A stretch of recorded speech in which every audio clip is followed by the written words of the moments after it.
បាទសួស្តីបងប្អូនថ្ងៃនេះមានជំនួបមិត្តភាពគូ3នាក់ដែល3ស្មើស្មាត់ជិចនិងស្មាត់លឹបដែលខាងស្មាត់លឹបមានប្រូផលនិងប្រូថនហើយខាងស្មាត់ជិចមានភារ៉ូមនិងផល្លានេះមិនមែនផល្លាខាងវិទ្យាការដ្ឋានអង្គរៈគឺផល្លានៅស្រុកអូរ៉ាល់ទេបាទឥឡូវទៅតាមដានទស្សនាទាំងអស់គ្នា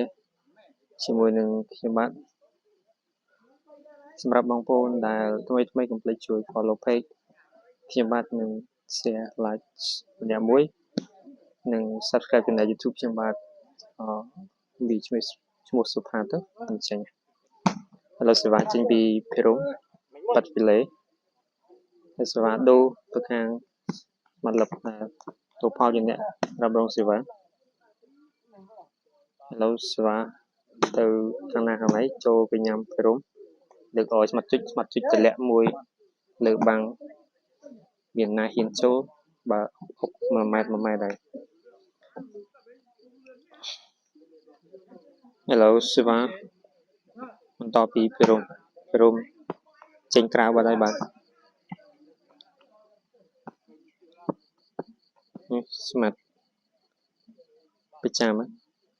អុក1ម៉ែត្រចូលពីញ៉ាំភារ៉ូមលើកឲ្យស្មាត់ជុចទាញមួយគឺសូត្រតែផ្លាប់តែម្ដងបោះអុក1ម៉ែត្រតែម្ដងអូយបាទឥឡូវសេវាពីភារ៉ូមចូលថ្នាក់ស្មាត់ផលលើកឲ្យស្មាត់លឹបទាញវិញ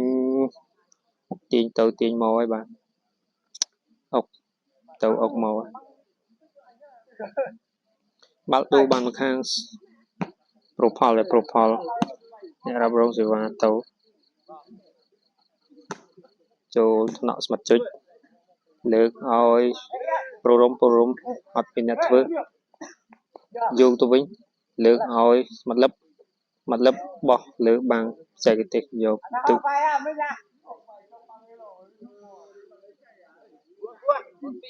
គូនេះ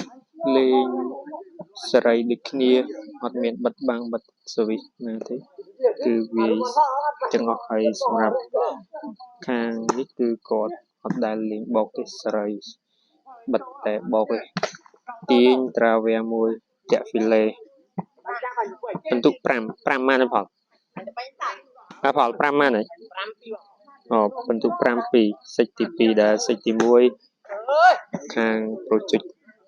សុំមួយសិចហើយបន្ទុកដេញគ្នា13-14សម្រាប់បងប្អូនដែលមកទស្សនាអរគុណច្រើនសម្រាប់ការមកទស្សនាឥឡូវសេវាស្រាលចូលថ្នាក់ស្មាត់លឹបចង់មកវេកើឥឡូវស្មាត់លឹបទាញមួយចូលអូណាដល់នេះបាត់ទៅ